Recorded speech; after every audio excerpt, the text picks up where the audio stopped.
rapaziada, é tempo de jogo e a gente tá aqui para falar da seleção brasileira.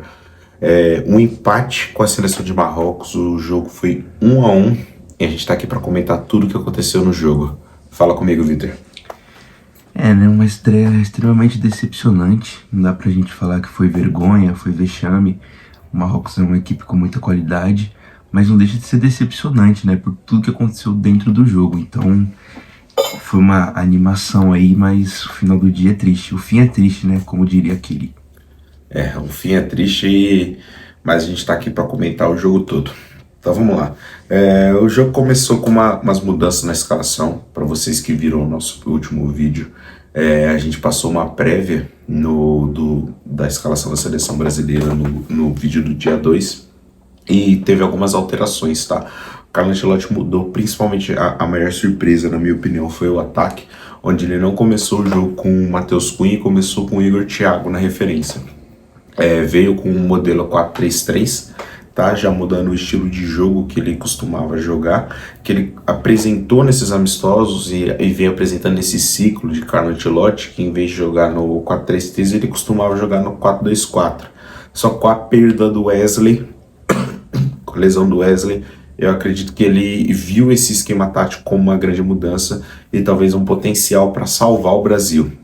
Então ele veio a campo com 4-3-3, a zaga tradicional, o meio campo com Casemiro, Bruno Guimarães e Lucas Paquetá. E na frente, que nem eu falei, né, a grande surpresa, na minha opinião, que foi o Igor Thiago no lugar do Matheus Cunha, Rafinha e Vinícius Júnior. Ele também faz a troca dos laterais, né? Ele começa com o Ibañez e com o Douglas Santos. A provável escalação estava com o Danilo e com o Alexandro. Vamos falar um pouquinho de como foi a atuação desses jogadores. O primeiro tempo do Brasil foi muito ruim. Foi um primeiro tempo que o Brasil não conseguiu reter a bola. Foi um time extremamente atrasado em todas as jogadas. E como a gente tinha até comentado no próprio vídeo anterior, o vídeo de hoje, né? O lado direito do Marrocos ia ser a chave do jogo, porque o Hakimi, o Brahim Dias, eles estavam atacando por ali e eles levaram muita vantagem no primeiro tempo. Eu nem culpo muito o Douglas Santos, que fez um segundo tempo muito bom, pela questão desse primeiro tempo ruim, porque tinham muitas jogadas de dobras e os jogadores do Brasil estavam sempre atrasados, né?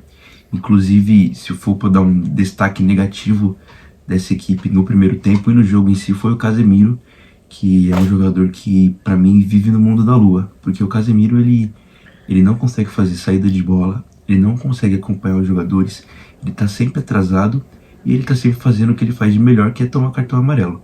Então o Casemiro, ele vem numa descendência muito grande e prejudica muito o time, porque o Brasil, ele, apesar de vir com 3 meio-campistas pro jogo, o Paquetá, ele acaba jogando muito mais na frente ali, no lado direito, junto com o Rafinha, e o meio campo fica com esse buraco, porque o Casemiro não consegue acompanhar o seu, e o Bruno Guimarães também, que fica toda hora cobrindo o Casemiro. Hoje a gente nem conseguiu ver o Bruno Guimarães atacando, porque ele estava toda hora tentando salvar a pele do Casemiro. Então foi o primeiro tempo muito ruim do Brasil, sofreu o gol ali, numa jogada que eu acho que o Alisson não foi bem, né? Não sei qual que é a sua opinião sobre o gol do Marrocos. Eu acho que o gol do Marrocos vem de uma falha coletiva, tá? O Paquetá perdeu uma bola, né? O Paquetá perde a bola tentando criar uma jogada. Eu acredito que o Paquetá ele teve uma grande jogada no jogo, a gente chega lá já no vídeo, mas o Paquetá perde a bola, Marrocos conecta um bom ataque e sai num contra-ataque onde o esquema tático do Brasil aparentemente não estava preparado para conseguir defender isso. Eu não sei eu não lembro agora quem estava acompanhando o atacante, se era o Marquinhos ou se era o Magalhães. Acho que é o Gabriel Magalhães que estava acompanhando. Era o Magalhães. O Magalhães estava acompanhando o atacante, ele não consegue tomar a frente. Eu acho que a antecipação do Alisson foi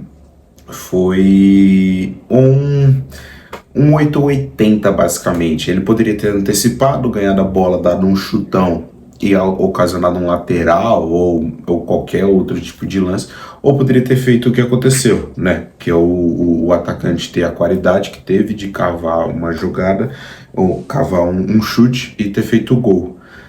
E aí eu acho que o problema não foi muito o Alisson. Eu acho que se o Alisson espera debaixo da trave o atacante que já vinha na vantagem, como é que é o nome dele? É o Salibari?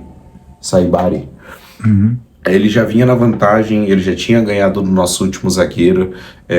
Se o Magalhães tivesse feito a falta, ele ia ser expulso. Então a gente jogaria os 45 minutos finais com um jogador a menos. Então eu não acho que a falha desse lance tenha sido exclusivamente do Alisson, o goleiro errou de ter saído do gol. Foi um erro coletivo de perda de bola lá no comando de ataque com o Lucas Paquetá, uma conexão rápida, uma defesa pífia do Magalhães e uma antecipação que claro, tem a sua ideia, mas que não deu certo. E aí o jogador, o Salibari, se antecipa na jogada, consegue fazer a cavatinha e abre o placar. Então, para não apontar dedos, foi um erro coletivo da seleção brasileira.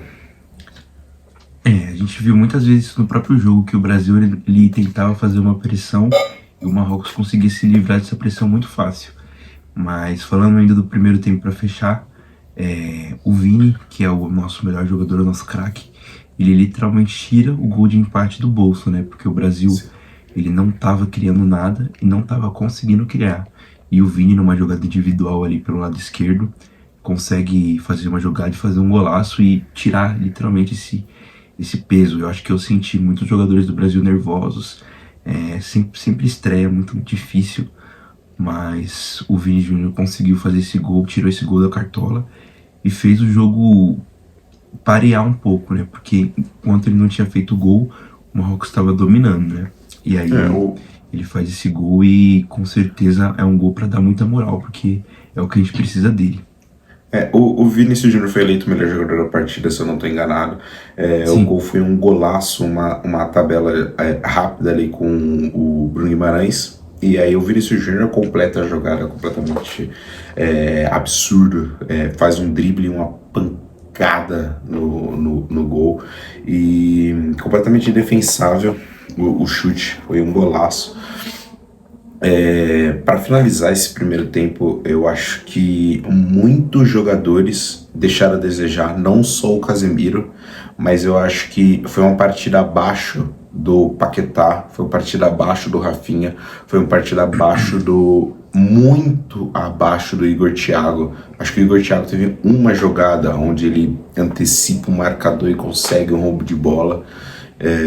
Então acho que para começar aqui, antes da gente chegar no segundo tempo, eu não acho que os 11 titulares tenham sido o problema. Eu acho que o problema do Brasil foi nas primeiras substituições que vieram aos 45 minutos.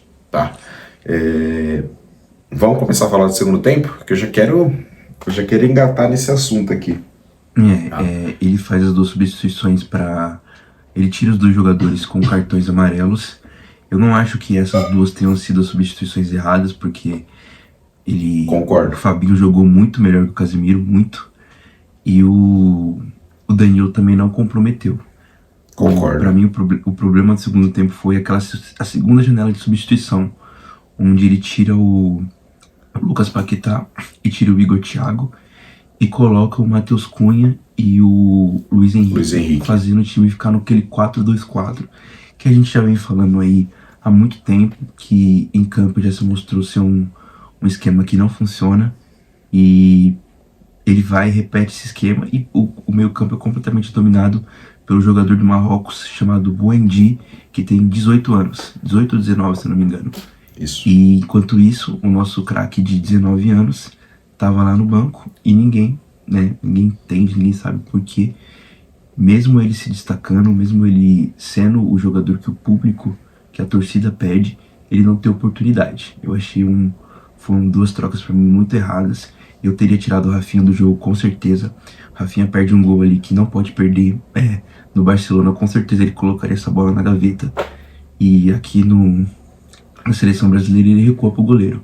Então eu teria tirado ele para colocar o Luiz Henrique e manter os 3 meio-campistas com os 3 atacantes. Eu acho que quando ele fez isso, ele perdeu completamente o controle do jogo que ele até tinha no final do primeiro tempo e até um pouquinho do começo do segundo, né? Perfeito. Eu concordo com você. Eu acho que as substituições dos dois jogadores amarelados eles tinham que ter sido feitas. A gente não podia comprometer jogadores como o Casemiro. Por mais que não estejam fazendo um momento brilhante agora na seleção, é um jogador fundamental para o esquema que o Ancelotti quer. É um jogador que aparentemente o Ancelotti vai morrer abraçado com o Casemiro e alguns outros jogadores. Tá? Sim, Eu acho que o Brasil perde o jogo no meio-campo. Não perde o jogo, né? O jogo foi um empate, mas ele perde a chance de ganhar o jogo no meio-campo. Eu já teria vindo com uma mudança muito mais agressiva para o segundo tempo. Eu tiraria os jogadores amarelados, eu acho que fez certo o Carlo Ancelotti nesse ponto, mas eu teria entrado com o Danilo no lugar do Lucas Paquetá já. Se o Ancelotti, a ideia do Ancelotti era jogar até o final do jogo com o Vinícius Júnior e com o Rafinha, ele tinha que ter mexido com os outros jogadores antes. Ele tinha que ter tirado o Igor Thiago e ter colocado o Endrick. Não foi um jogo pro Igor Thiago. Eu acho que ele já deveria ter visto isso nos primeiros 45 minutos. Não era um jogo onde o Brasil rifava a bola na área. O Igor Thiago não conseguiu fazer esse pivô para criar uma jogada, para parar o jogo, para receber uma bola, para brigar por uma bola no ar. Então talvez uma bola no pé de um jogador onde a ideia dele é receber essa bola, girar e chutar, que é a característica do Endrick, era o jogo para ele. Se ele queria continuar com o Rafinha, e eu acredito que ele deveria ter tirado o Lucas Paquetá e colocar o Danilo, ganhar mais um homem nesse meio de campo, jogar com o Fabinho, Bruno e Danilo, jogar com o Rafinha na direita, o Vinícius Júnior na esquerda e jogar com o Endrick no comando de ataque. Se algum desses jogadores, eu acredito que o Rafinha principalmente, que não fez uma boa partida, ter essa substituição mais pra frente, né, com o decorrer do jogo, e aí colocar o Luiz Henrique querendo mostrar jogo, tendo poucos minutos. Eu acho que o Luiz Henrique ia ter mais um jogo melhor, e aí ele tirava o Rafinha, ou tirava o Rafinha para colocar o próprio Ryan, que fez um gol no último amistoso, com uma jogada de roubo de bola, com oportunidade, que esses jogadores eles têm poucas, e eu acredito que eles teriam feito uma jogada muito melhor do que foi o jogo, mas ele demora para fazer as substituições que eles fazem, jogadores amarelados. Eu entendo, é crucial, tem que fazer mesmo, não dá para jogar 45 ou 30 minutos com um jogador a menos, caso um Casemiro ou o lateral tivesse sido expulso. Mas eu acho que as outras substituições elas deveriam ter sido feitas mais rápidos. Bateu 60 minutos, não tá dando certo, vamos mudar, vamos trocar, vamos ganhar o meio de campo, vamos tentar fazer esses jogadores jogar de uma maneira mais rápida, melhor. Mas ele não fez. O Danilo foi entrar muito tarde no jogo, na minha opinião. Muito, muito tarde, na minha opinião. No lugar do Bruno Guimarães, que não fazia uma partida ruim, claro, não era a melhor partida dele, mas não fazia uma partida tão ruim assim. E eu acho que ele ficou com medo de faltar jogador. Só que ele trouxe o Emerson no lugar do Wesley. Então ele já tinha um jogador para substituir qualquer um do meio de campo, e mesmo assim ele ficou com medo de trocar. Já estamos caminhando pro final, né? Eu acho que o que a gente tem que fazer é pressionar, né? Porque a gente precisa ter respostas, né? Não é possível, não é normal que um jogador do calibre do Endrick, um jogador como o Ryan, um jogador como o Danilo, eles estão atropelando, eles estão voando, eles precisam ter mais minutos. Mas a gente acompanha as outras seleções, jogadores de 17, 18, 19 anos que rendem, eles entram em campo, eles decidem. O jogador que eu mencionei do Marrocos, outros jogadores mais novos de outras seleções. Então não dá para entender a existência do Ancelotti em jogadores que não é que eles não renderam um nível acima, mas os outros já renderam mais que eles. O Endrick já rendeu mais que o Matheus Cunha, ele já rendeu mais que o próprio Igor Thiago. Até na mesma, os dois estão até na mesma prateleira, mas o Endrick ele produz mais. E o Ryan, não tem nada que o Ryan não faça, que o Gabriel Martinelli, tem nada que o Ryan faça. O Gabriel Martinelli não é na frente do Ryan. Contra o Egito ele colocou o Martinelli e não colocou o Ryan. Hoje ele colocou o Luiz Henrique, não colocou o Ryan. Então o Ryan são 2 jogos que ele não joga, mesmo tendo uma partida muito boa contra a Tunísia. Então a gente precisa ter respostas. Por que esses jogadores jovens não jogam? Por que o Casemiro continua jogando do jeito que joga e continua sendo titular? Será que ele não quer perder o vestiário? Será que é isso que ele tá pensando e não no campo? São respostas que eu acredito que a gente não tenha contra o Haiti, porque acaba sendo um adversário muito fraco e para mim qualquer escalação que o Brasil colocar em campo vai ganhar bem do Haiti. Mas a gente precisa ter essas respostas logo, porque não dá mais pro Brasil sobreviver com Casemiros, com jogadores que não rendem, não estão rendendo, e deixar quem tá muito bem, quem tá voando, no banco. Eu concordo. A palavra que você usou, sobreviver, é a palavra em destaque. O Brasil não pode morrer abraçado com esses jogadores. Talvez a solução seja realmente comer um banco de reservas, tá? Colocar o Casemiro no banco, colocar a Rafinha no banco, substituir o Vinícius Júnior no segundo tempo se não tiver mais progredindo, porque querendo ou não, o primeiro tempo do Vinícius Júnior foi o melhor jogador do ataque do Brasil, mas segundo tempo já não conseguiu criar mais nada também. Mostrar que esses jogadores não são intocáveis, tá? Eles não são, por mais que eles sejam titulares, eles não são intocáveis, qualquer um deles pode ser substituído, e mostrar para eles que eles têm que brigar para estar ali. Isso é uma Copa do Mundo, os jogadores eles têm que dar o melhor de si. Não é porque eles fazem os melhores nos seus clubes que eles têm uma vaga garantida na seleção brasileira. Todos ali são os melhores dos seus clubes, ou são um dos melhores dos seus clubes, e por isso que eles conseguiram uma vaga na seleção. Eu acho que é isso. Recado. Fechamos. Agora o próximo compromisso do Brasil é na sexta-feira, né, dia 19, contra o Haiti, às 9h30. E não tem muito que nem falar desse jogo. A gente vai comentar aí durante os dias da Copa do Mundo, mas é aquele jogo pra gente assistir tranquilo, né? Espero. Eu acredito, né? A informação que a gente tem hoje é que o Neymar é dúvida para esse jogo. Muito provavelmente só faça a sua estreia no seu terceiro jogo. A seleção do Haiti é uma seleção, que nem comentamos, uma seleção mais fraca. Hoje perde o seu primeiro jogo contra a seleção escocesa, e a gente vai comentar sobre isso no outro vídeo, mas perde o seu primeiro jogo, entra contra um Brasil precisando pontuar, e eu acredito que a gente precisa provocar esses titulares para que eles deem o melhor de si. Essa é a minha visão. Já tem que mudar para o segundo jogo. Já tem que mostrar que ninguém é intocável.